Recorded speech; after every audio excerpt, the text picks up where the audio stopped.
بسم الله الرحمن الرحيم. الحمد لله والصلاة والسلام على رسول الله وآله وصحبه ومن والاه.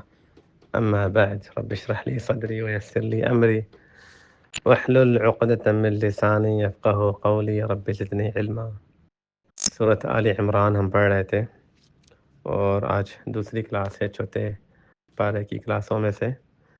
اللہ فرماتے ہیں ان اول بیت وضع للناس للذی ببکۃ مبارکا وہدی للعالمین۔ ان بے شک، اولا پہلا، بیتن گھر، وضع رکھا گیا، للناس لوگوں کے لیے، للذی وہی ہے جو ببکۃ بکہ میں ہے، مبارکن جو بابرکت ہے، وہدن اور ہدایت ہے، للعالمین سارے جہان والوں کے لیے۔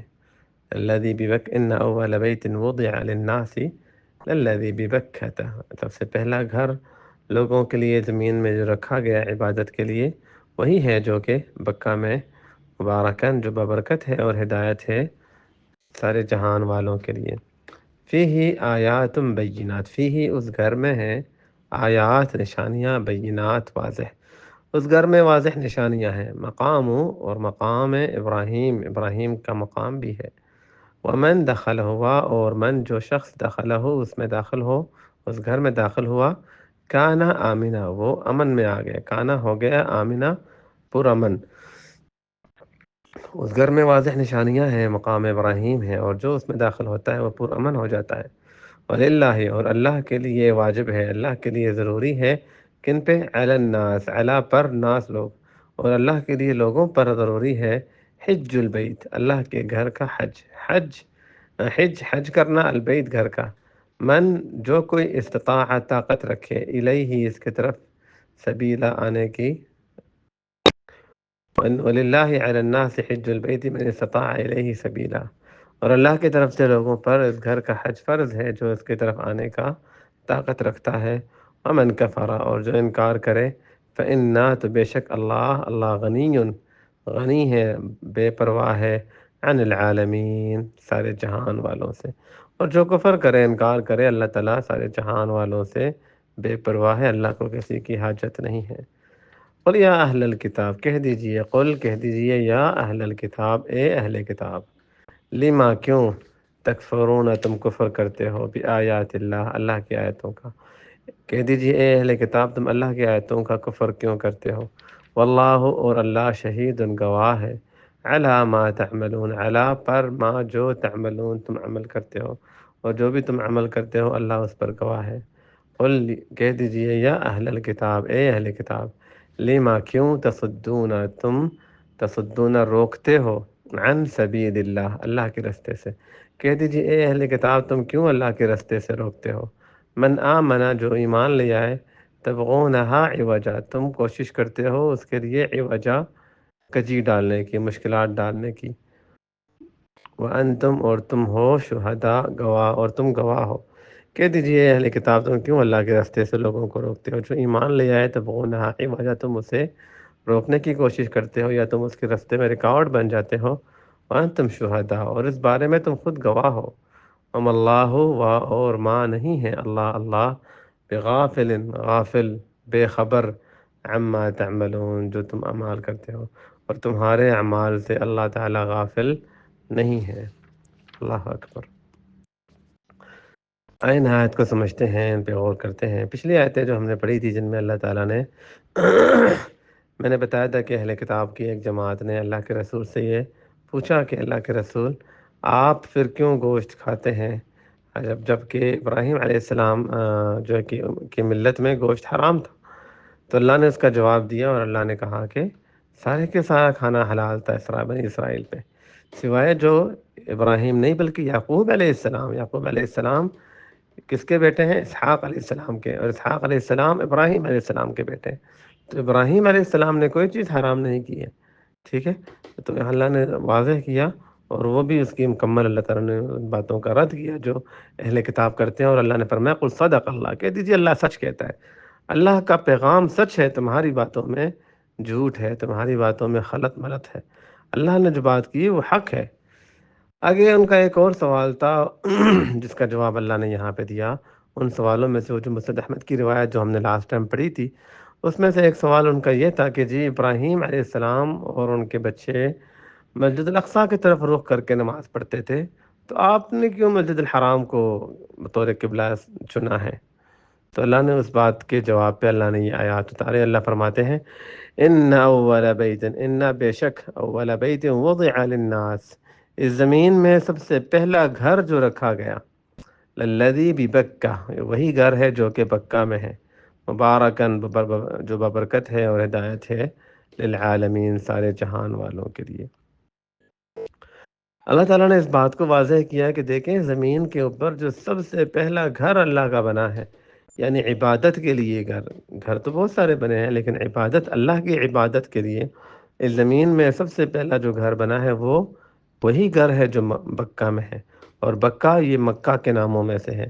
مکہ کے بہت سارے نام ہیں، ایک تو بیت العبادہ، ام القریٰ، البلد الحرام، البیت العتیق، اور دیگر نام اللہ نے قرآن میں بہت سارے آیتوں میں بہت سارے نام ذکر کیے ہیں۔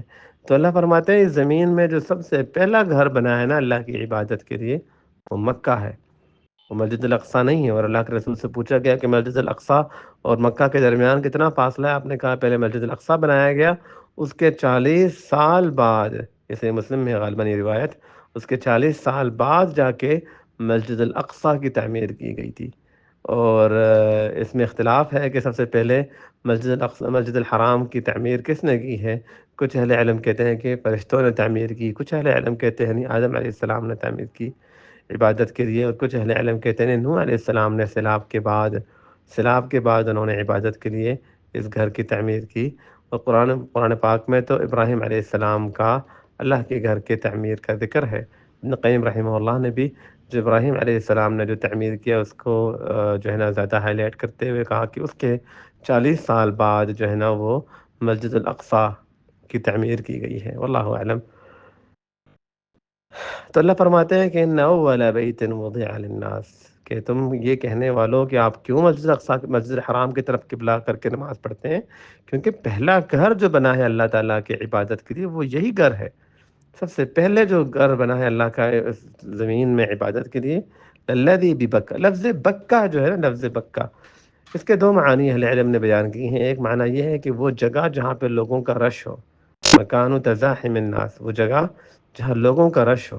تو واقعی میں اللہ کے گھر جب کوئی جاتا ہے تو اسے اندازہ ہوتا ہے کہ کیسے یاتون من کل فج عمیق، ابراہیم علیہ السلام کی ایک اذان پہ اللہ نے دنیا کے کونے کونے سے لوگوں کو یہاں کس طرح جمع کر لیا، کہ کوئی رمضان ہو تو یا کوئی اور مہینہ ہو، یا فجر ہو، ظہر ہو، عصر ہو، سردی ہو، گرمی ہو، آپ جب مسجد الحرام میں نماز پڑھنے جائیں گے تو آپ کو اندازہ ہوگا کہ کتنا کوئی رش ہوتا ہے وہاں پہ، اللہ اکبر۔ اسی طریقے سے کچھ اہل علم کہتے ہیں بکہ جو مکہ کے ناموں میں سے جو نام ہے، اس سے مراد وہ جگہ ہے، یہ لفظ بک سے نکلا ہے۔ بک کا مطلب ہے توڑنے والا، کیونکہ یہ جو اللہ کا گھر ہے نا، یہ توڑ دیتا ہے ہر جبار کو، ہر ظالم کو۔ کیونکہ یہاں پہ جب انسان آتا ہے تو ہم دیکھتے ہیں کہ جب احرام پہن کے ہم وہاں داخل ہوتے ہیں تو وہاں کون امیر اور کون غریب، اور کون بڑا اور کون چھوٹا، اور کون وزیر اعظم اور کون صدر، اور کون، سب ایک ہی کپڑے میں، وہ دو چادر میں، ہر کوئی انہی دو چادروں میں اللہ کے گھر آئے گا۔ یعنی مغروروں کے اور تکبر کرنے والوں کے اور حکمرانوں کے اور بادشاہوں کی کمر توڑنے والا گھر ہے، ان کی ہیبت کو توڑنے والا گھر ہے، ان کی عظمت کو توڑنے والا گھر ہے۔ یہ دو جو زیادہ راجح مفہوم بتائے گئے ہیں لفظ بکہ کا۔ تو اللہ فرماتے ہیں نہ والا پہلا گھر جو اللہ کی عبادت کے لیے بنایا گیا ہے وہی گھر ہے جو کہ بکہ میں ہے، مکہ میں ہے، مبارکن، یہ بہت ہی بابرکت گھر ہے۔ اللہ اکبر۔ مکہ میں دونوں قسم کے برکتیں موجود ہیں، ایک حسی اور ایک معنوی۔ ایک تو وہ برکت ہے جو انسان محسوس کرتا ہے کہ وہاں پہ برکت ہی برکت ہے، ایک برکت ہے وہاں پہ کھانے پینے کے لحاظ سے، وہاں پہ رہنے کے لحاظ سے، وہاں پہ ہر لحاظ سے جو انسان وہاں جاتا ہے وہ برکات محسوس کرتا ہے۔ خاص طور پر ابراہیم علیہ السلام کی جو دعا ہے کہ ربنا کہ ورزق اہلہ من الثمرات، جو ہم پڑھ چکے ہیں سورۃ البقرہ میں، کہ اس گھر کے رہنے والوں کو پھلوں میں سے نواز دے اور برکتوں سے نواز دے۔ اور بھی ایک دو سورۃ ابراہیم میں بھی اللہ نے ابراہیم علیہ السلام کی اس دعا کا ذکر کیا ہے۔ تو اسی لیے وہاں پہ برکتیں انسان کو نظر آتی ہیں کہ وہ زمین ایسی سرزمین ہے جہاں پہ درخت وغیرہ جو ہے نا بہت کم ہے، لیکن دنیا جہان کی چیزیں وہاں آپ کو ملیں گی، موسمی بے موسمی ہر قسم کا پھل وہاں ملے گا۔ دنیا جہان کے ہر ملک کا کھانا پینا، غذا، ٹریڈیشن، ان کے کپڑے، ان کے طور طریقے، ان کے ہر چیز وہاں آپ کو وہاں موجود ملے گی۔ ہر قسم کے وہاں پہ آپ کو علم ملیں گے، ہر قسم کے وہاں پہ لوگ ملیں گے، ہر قسم کے وہاں پہ کتابیں مطالعے کے لیے آپ کو ملیں گی، ہر قسم کے وہاں پہ فن کے ماہر لوگ ملیں گے، ہر فن کے ماہر لوگ آپ کو ملیں گے۔ دنیا کے سب سے عظیم انجینئر آپ کو ملیں گے وہاں پہ، دنیا کے سب سے عظیم ڈاکٹر وہاں پہ آپ کو ملیں گے، دنیا کے سب سے عظیم، تو ایک بابرکت جگہ ہے جہاں پہ ہر خیر موجود ہے، اور انٹرنیشنل سطح پہ، پورے دنیا کے سطح پہ وہاں پہ ہر قسم کے جو ہے نا وہ عظیم جو ہے ہر فن میں عظیم آپ کو چیزیں ملیں گی۔ تو اسی لیے ایک تو اس لحاظ سے یہ بابرکت ہے، اور دوسرا معنوی لحاظ سے کہ وہاں ہدایت ہے۔ وہاں جب انسان جاتا ہے، اللہ تعالیٰ جو بھی یہ آپ جو بھی جو جتنے بھی ہمارے احباب ہیں، جو بھی ہم قرآن پاک کا ترجمہ پڑھنے والے جتنے بھی ساتھی ہیں، جتنی بہنیں ہیں، جتنے بھائی ہیں، اللہ تعالیٰ ہم سب کو اپنے گھر میں بلائے، اپنے گھر کی زیارت نصیب کرے، حج کے ذریعے، عمرہ کے ذریعے، بار بار بار بار نصیب کرے۔ بڑی شرف ہے، بہت بہت بڑی شرف ہے۔ اللہ سب کو توفیق عطا فرمائے۔ یقیناً یہ اللہ تعالیٰ کے بلانے سے ہی یہ معاملہ ہوتا ہے، اللہ ہی، کیونکہ اللہ تعالیٰ کے صرف فرماتے ہیں کہ جو حجاج اور معتمرین ہیں یہ اللہ کے مہمان ہیں۔ دعاہم فاجابو، اللہ نے انہیں دعوت دی ہے تو یہ آئے ہیں اللہ کی دعوت پہ لبیک کہتے ہوئے۔ اللہ ہمیں بھی اپنے گھر میں بلائے، اور اللہ ہمارے بھی ایمان کو مضبوط کرے۔ تو ایک تو یہ بابرکت حصی، اور ایک معنوی اس لحاظ سے کہ وہاں ہدایت ہے، وہاں روشنی ہے، وہاں آ کے انسان کا دل واپس آنے کو نہیں کرتا، وہاں انسان کا دل سیر نہیں ہوتا عبادت کر کر کے، وہاں دعائیں مانگتے مانگتے انسان کا دل سیر نہیں ہوتا۔ وہاں پہ ماحول ہی ایسا ہے کہ ہر کوئی اللہ کے ذکر میں مصروف، ہر کوئی قرآن کی تلاوت میں مصروف، ہر کوئی حج اور عمرہ اور دیگر عبادات میں، طواف میں، سعی میں مصروف، ہر کوئی وہاں پہ۔ شر پسند لوگوں کو وہاں ویسے ہی مزہ نہیں آتا، وہ ویسے ہی ان علاقوں میں جاتے ہی نہیں، وہاں وہی جاتے ہیں جنہیں اللہ چنتا ہے۔ تو وہ ایک بابرکت، وہاں جانے، وہاں سے واپس آنے کے بعد انسان کا ایمان بڑھ جاتا ہے، انسان کے گناہ مٹ جاتے ہیں، انسان کا اللہ کے ساتھ رشتہ مضبوط ہو جاتا ہے، انسان کی اصلاح ہو جاتی ہے۔ وہ سر لوگ وہاں سے آتے ہیں لیکن وہ مکمل طور پہ ٹھیک نہیں ہوتے ہیں، لیکن کچھ نہ کچھ خیر ضرور لے کے آتے ہیں، کچھ نہ کچھ خیر وہاں سے ضرور لے کے آتے ہیں، اور بار بار جب انسان اللہ کے گھر جاتا ہے تو اس میں بہت ساری خیر اللہ تعالیٰ اس میں ڈال دیتا ہے۔ تو اللہ فرماتے ہیں مبارکن، یہ بابرکت جگہ ہے، ہدن للعالمین، اور سارے جہان والوں کے لیے ہدایت ہے۔ مکہ اللہ کا گھر، یہ ہدایت کی جگہ ہے، یہاں سے ہدایت، یہ ہدایت کا سر چشمہ ہے، یہاں سے ہدایت پھوٹتا ہے۔ اور وہاں جا کے کتنے ایسے لوگ جو وہاں جاتے ہیں اور اللہ انہیں توحید کی نعمت سے نواز دیتا ہے، اللہ انہیں کتاب و سنت کی روشنی سے منور کر دیتا ہے، اللہ ان کے سینوں کو کھول دیتا ہے، وہ ہدایت کی جگہ ہے۔ اللہ اکبر۔ فیہ آیات بینات، اس میں واضح نشانیاں بھی ہیں، مقام و ابراہیم، واضح نشانیاں، کون سی نشانیاں؟ وہ نشانیاں جو اللہ کی طرف جوڑتی ہیں، وہاں کعبہ ہے، وہاں صفا مروہ ہے، وہاں آب زمزم ہے، جو عظیم نشانیاں ہیں۔ اللہ کی نشانیوں میں سے نشانی وہاں کی عبادت، ایک نماز لاکھ نماز کے برابر ہے، ایک نماز انسان پڑھتا ہے لاکھ نماز کے برابر ہے۔ اللہ اکبر۔ اور اسی طریقے سے دیگر وہاں پہ جو اراکین ہیں اور دیگر چیزیں جو وہاں پہ موجود ہیں، جن کے ساتھ جو شعائر اسلام میں سے ہے، اور وہاں پہ ایک مقام ابراہیم بھی ہے۔ مقام ابراہیم یہ وہ پتھر ہے جس پر ابراہیم علیہ السلام کھڑے ہوئے تھے جب وہ کعبۃ اللہ کی تعمیر کر رہے تھے، اور یہ پتھر ابراہیم علیہ السلام کے لیے بطور لفٹ کام کر رہا تھا، یہ کبھی اوپر جاتا کبھی نیچے اترتا، اور اسماعیل علیہ السلام ابراہیم علیہ السلام کو پتھر پکڑاتے تھے اور ابراہیم علیہ السلام اسے اس جگہ میں رکھتے تھے، اور اس طریقے سے اس گھر کی تعمیر کی تھی۔ اللہ اکبر۔ ایک تو اس پتھر کو، کیونکہ یہ پتھر سیدنا عمر رضی اللہ عنہ نے اس کو کعبہ سے تھوڑا سا پیچھے کر لیا، ورنہ یہ پتھر کعبہ کی دیوار کے ساتھ جڑا ہوا تھا، کیونکہ لوگ پھر طواف کرتے تھے اور لوگوں کو اذیت ہوتی تھی، تو انہوں نے اس کو تھوڑا سا پیچھے کروا دیا تھا اس پتھر کو۔ تو یہ جو پتھر ہے جو آج ہم دیکھتے ہیں گولڈن ایک فریم کے اندر ہے، گولڈن فریم بنایا گیا ہے، اس کے اندر جو ہے نا شیشے کا وہ شیشے پہلے اوپر گولڈن فریم ہے، اس کے اندر شیشے کا فریم ہے، اس کے اندر وہ پتھر ہے جس میں ابراہیم علیہ السلام کے پیروں کے نشان بھی ہیں۔ ایک تو یہ مقام ابراہیم ہے، کیونکہ اللہ کے رسول جب عمرہ یا حج کرتے تھے تو عمرے میں طواف کرنے کے بعد مقام ابراہیم کے پیچھے اللہ کے رسول صلی اللہ علیہ وسلم 2 رکعت پڑھتے تھے نفل، مقام ابراہیم کے پیچھے۔ اور ایک مقام ابراہیم سے مراد مقام شعائر ابراہیم، ابراہیم کے شعائر کی جگہ ہے، یعنی اس میں بہت ساری ابراہیم کی یادیں ہیں۔ اللہ اکبر، کیونکہ ابراہیم تو اللہ کے خلیل تھے نا، اللہ کی محبوب تھے، تو ابراہیم کی یادیں ہیں اس گھر میں۔ اللہ اکبر، کچھ لوگ ایسے ہوتے ہیں اللہ کے ہاں کہ ان کی یادیں بھی اللہ کو پسند ہوتی ہیں، ان سے جڑی ہوئی چیزیں بھی اللہ کو پسند ہوتی ہیں۔ یہاں پہ ابراہیم کی یادیں ہیں، شاعر ابراہیمی ہیں۔ کون کون سے شاعر؟ جو صفا مروہ ہم چکر لگاتے ہیں، پھر درمیان میں جو دوڑتے ہیں، یہ سارا وہ ابراہیم علیہ السلام کا بیٹا اسماعیل علیہ السلام۔ پھر کعبہ کی تعمیر بھی ابراہیم اور اسماعیل کا واقعہ اس میں آ جاتا ہے۔ پھر زمزم کا جو کنواں ہے وہ بھی اسماعیل علیہ السلام نے زمین پہ پاؤں مارا اور اس سے زمزم کا پانی اسماعیل علیہ السلام وہاں پہ تھے اور وہاں پہ جو ہے نا لیٹے ہوئے تھے، تو وہاں پہ ان کے پاؤں کے پاس سے پانی پھوٹ نکلا زمین سے۔ اسی طریقے سے چکر لگانا، طواف کرنا، یہ بھی مقامی، یہ بھی ابراہیم علیہ السلام کے شعائر میں سے۔ ابراہیم علیہ السلام نے پھر یہاں اذان دی، پھر ابراہیم علیہ السلام نے یہاں پہ رہنے والوں کے لیے دعا کی۔ کیسے ابراہیم علیہ السلام جب آئے تھے، یہاں پہ ریگستان تھا، یہاں پہ کوئی بندہ بشر نہیں تھا، کیسے انہوں نے جو ہے نا اپنے بچے کو یہاں چھوڑا، اپنی بیوی کو یہاں چھوڑا، اور کیسے وقت گزرتا گیا۔ اور پھر مکہ کے اندر ہی ہم دیکھتے ہیں آگے، پھر وہ جو ہے نا وہ جمرات ہیں، کنکریاں جہاں شیطان کو مارتے ہیں، جہاں پہ شیطان رکاوٹ بن رہا تھا ابراہیم علیہ السلام کے عمل میں، اور پھر جہاں ابراہیم علیہ السلام نے اسماعیل علیہ السلام کو ذبح کرنا چاہا، وہ بھی مکہ میں۔ تو ابراہیم علیہ السلام کے بہت سارے شاعر ہیں مکہ میں، ٹھیک ہے، یہاں ایک یہ مراد بھی لیا جاتا ہے۔ اچھا، اللہ فرماتے ہیں پھر آیات بینات مقام ابراہیم بھی ہے، یا ابراہیم علیہ السلام کے شعائر بھی ہیں۔ ومن دخلہ کان آمنا، اس گھر کی ایک خاصیت یہ ہے کہ جو اس گھر میں داخل ہوگا وہ پرامن ہو جائے گا۔ اللہ اکبر، وہ امن کی جگہ ہے، سکون کی جگہ ہے، اور یہ انسان محسوس کرتا ہے اس گھر میں جا کے۔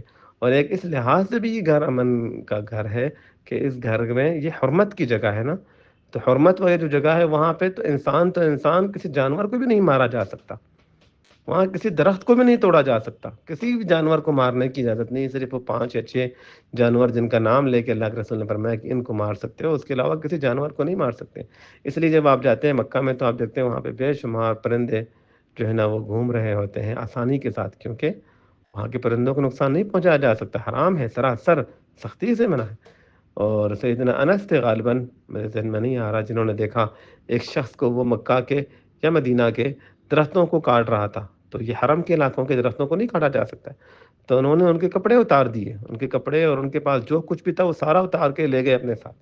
اس کے گھر والے آئے کہ یہ آپ ان کے سامان ان کو واپس کریں، تو انہوں نے کہا نہیں، اس نے حرم کے درخت کاٹے ہیں، اور ہمیں اللہ کے رسول صلی اللہ علیہ وسلم نے کہا ہے کہ اس سے جو حرم کے درختوں کو نقصان پہنچا ہے، جو کچھ بھی اس کے پاس ہے اس سے لے لو، میں نے لے لی، میں واپس نہیں کرنے والا جو چیز مجھے اللہ کے رسول نے دی ہے۔ تو یعنی سخت سزا ہے اس معاملے میں۔ تو وہاں پہ تو درخت بھی محفوظ ہیں، وہاں پہ تو جانور بھی محفوظ ہیں، اور وہاں پہ مشرکین بھی جب جاہلیت میں جب وہ آتے تھے اللہ کے گھر میں، تو کوئی اپنے باپ کے قاتل کو بھی اگر دیکھ لیتا نا تو اسے نہیں مارتا کہ حرم کے اندر ہے ہم، یہاں پہ کچھ نہیں کرنا، حرم سے ایک بار نکلے گا پھر میں اس سے بدلہ لوں گا۔ یعنی لوگ حرم کا لحاظ رکھتے تھے، چاہے وہ جاہل تھے، مشرک تھے۔ تو اللہ فرماتے ہیں کہ من دخلہ کان آمنا، جو اس میں داخل ہو گیا وہ پرامن ہو گیا۔ وَلِلَّهِ عَلَى النَّاسِ حِجُّ الْبَيْتِ مَنِ اسْتَطَاعَ إِلَيْهِ سَبِيلًا، اور اللہ کی طرف سے لوگوں پر فرض ہے حج البیت، اس گھر کا حج۔ اللہ نے اس گھر کا حج فرض قرار دے دیا، من استطاع الیہ سبیلا، جو استطاعت رکھتا ہے اس گھر کے طرف جانے کا، سبیل، رستہ۔ یہاں اللہ تعالیٰ نے اپنے گھر کے حج کا ذکر کیا ہے کہ حج کرنا فرض ہے۔ اسلام کے جو 5 ارکان جو اللہ کے رسول نے بتائے ہیں کہ بنی الاسلام علی خمس، اسلام کے 5 ستون ہیں، ان میں سے جو آخری ستون ہے اور وہ ہے وحج بیت اللہ، اور اللہ کے گھر کا حج کرنا۔ اللہ کے گھر کا حج ہر انسان پہ فرض ہے، ہر مسلمان پہ فرض ہے، بشرطے کہ اس کے پاس، جس طرح یہاں اللہ نے فرمایا من استطاع الیہ سبیلا، جس کے پاس استطاعت ہو۔ اور سبیل کے بارے میں ترمذی کی روایت میں آتا ہے کہ اس کے پاس زیادہ راہ ہو، یعنی حرم تک جانے آنے کے لیے رستے میں جو ضروریات ہیں اس کا بندوبست ہو، جانے آنے کا بندوبست ہو، جو اخراجات ہیں ان کا بندوبست ہو، اور سواری ہو۔ جس کے پاس یہ دو چیزیں ہیں اس پر اللہ کے گھر کا حج فرض ہے۔ اور اللہ ہمیں معاف فرمائے، اللہ ہمیں معاف فرمائے۔ آج بہت سارے ایسے لوگ ہیں جن کے پاس استطاعت ہے، لیکن ہم اپنے جو دنیاوی معاملات ہیں ان کو اہمیت دیتے ہیں کہ چلیں پہلے شادی تو کر لو، شادی کر لی، چلیں پہلے کاروبار تو سیٹ ہو جائے، چلو پہلے گھر تو بن جائے، چلے پہلے بچے تو پڑھ جائیں، چلے پہلے میں یورپ تو چلا جاؤں، چلے پہلے میں یہ، یعنی مال ہے تو یہ سارے کام ہو رہے ہیں نا۔ جب یہ سارے کام ہو سکتا ہے تو حج کیوں نہیں ہو سکتا؟ حج جا کے ہم نے بڑھاپے میں کرنا ہے، جب ہم اپنے اولاد کے ترلے کر رہے ہوتے ہیں کہ بیٹا آپ میرے ساتھ چلو، مجھے حج کرواؤ، تو بچے، کیونکہ ہم نے خود نہیں جوانی میں کی تو بچے بھی نہیں کرتے ہیں، پھر ہم خود جاتے ہیں اکیلے۔ اکثر وہاں پہ پاکستانی طبقہ خاص طور پر آپ دیکھیں گے کہ وہ بزرگ مرد اور عورتیں، صرف بزرگ لوگ ہی آپ کو ملیں گے وہاں پہ حج میں اور عمرے میں، تو وہ اپنے لیے بھی بوجھ ہوتے ہیں، ان کے لیے بھی بڑا مشکل ہوتا ہے۔ حج ایک مشکل مرحلہ ہے۔ جس طرح اللہ کے رسول صلی اللہ علیہ وسلم نے جب عورتوں کے بارے میں آپ سے پوچھا گیا کہ کیا عورتوں پر جہاد فرض ہے، تو آپ نے کہا جی ان پر جہاد فرض ہے، لیکن وہ جہاد جس میں قتال نہیں ہے، جنگ نہیں ہے، اور وہ ہے حج۔ تو حج کو اللہ کے رسول نے جہاد کا نام دیا ہے، کیونکہ حج ایک مشکل مرحلہ ہے، مشکل ترین مراحل میں سے ہے۔ اور یہ 8 ذی الحج سے جو ہے نا پراپر حج کے معاملات شروع ہوتے ہیں، 8 سے 9، 8، 9، 10، 11، 12، 13، تقریباً 5 یا 6 دن مسلسل ایک شدید مشکلات سے حاجی کو گزرنا پڑتا ہے۔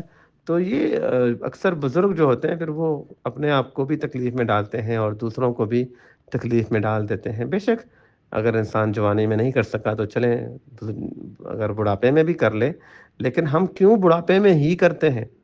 ایسی کیا مجبوری ہے، کیا ایسا معاملہ ہوا ہے؟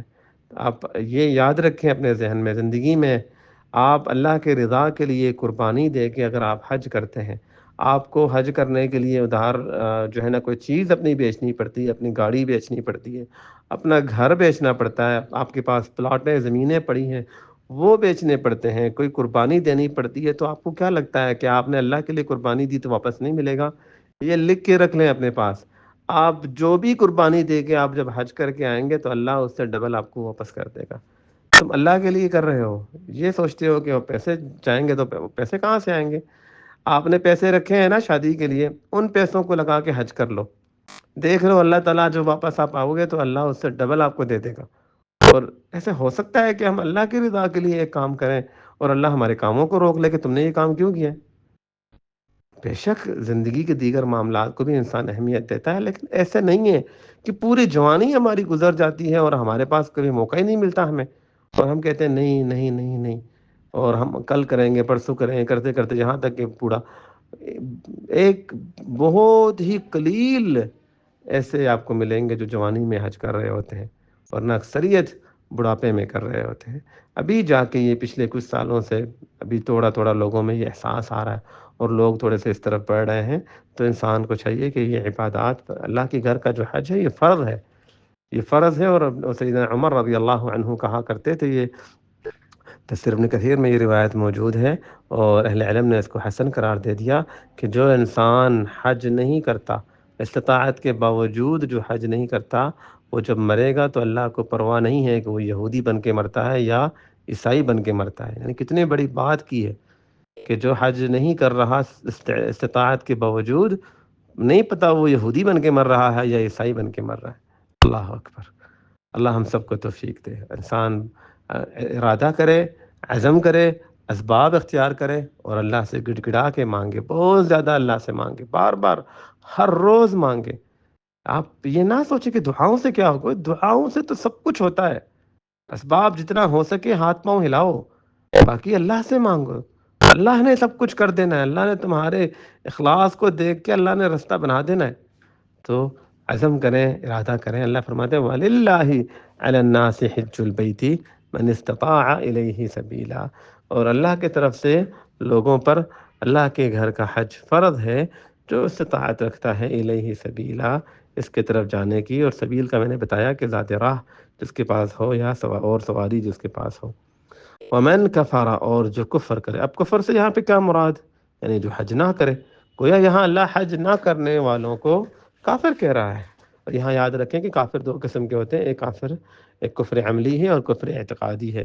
ایک عمل کا کفر ہے، بہت سارے اعمال ہیں جو عمل کفر ہے، یعنی اس عمل کو کرنے والے کو ہم یہ نہیں کہیں گے کہ دائرۂ اسلام سے خارج ہو گیا، لیکن وہ عمل اتنا بڑا جرم ہے کہ اس کے لیے لفظ کفر استعمال کیا گیا ہے، جو کہ کبیرہ گناہوں میں سے ایک گناہ انسان سمجھ لیں، تو اللہ نے یہاں پہ لفظ کفر استعمال کیا ہے۔ بے شک یہ کفر عملی ہے، اعتقادی کفر نہیں ہے، اور اس سے اسلام سے دائرۂ اسلام سے انسان خارج نہیں ہوتا، لیکن لفظ کفر استعمال کر کے اللہ نے یہ بتایا کہ یہ کوئی چھوٹا گناہ نہیں ہے۔ تو جو کفر کرے، جو انکار کرے، یعنی اپنے عمل سے انکار کرے، کیونکہ وہ زبان سے تو انکار نہیں کر رہا، زبان سے تو وہ کہہ رہے ہیں ہاں حج کروں گا کروں گا، لیکن جو عمل سے انکار کرے فإن اللہ غنی عن العالمین، تو اللہ تعالیٰ سارے جہان والوں سے غنی ہے، مطلب اللہ کو کسی کی ضرورت نہیں۔ تم اگر حج کرو گے نا تو تم اللہ پہ کوئی احسان نہیں کر رہے ہو، اپنے لیے کر رہے ہو جو کر رہے ہو۔ اللہ اکبر۔ تو جو انکار کرتا ہے، حج نہیں کرتا، فإن اللہ غنی عن العالمین، اللہ تمہارے حج، تمہاری عبادات کا محتاج نہیں ہے، تم خود ان عبادات کا محتاج ہو۔ اللہ ہمیں عبادات میں سبقت کرنے کی توفیق عطا فرمائے، اور اللہ ہمیں قرآن پاک کی فہم عطا فرمائے، قرآن پاک کی محبت اللہ ہمارے دلوں میں ڈال دے۔ باقی آیتیں انشاءاللہ اگلی کلاس میں پڑھیں گے۔ السلام علیکم ورحمۃ اللہ وبرکاتہ۔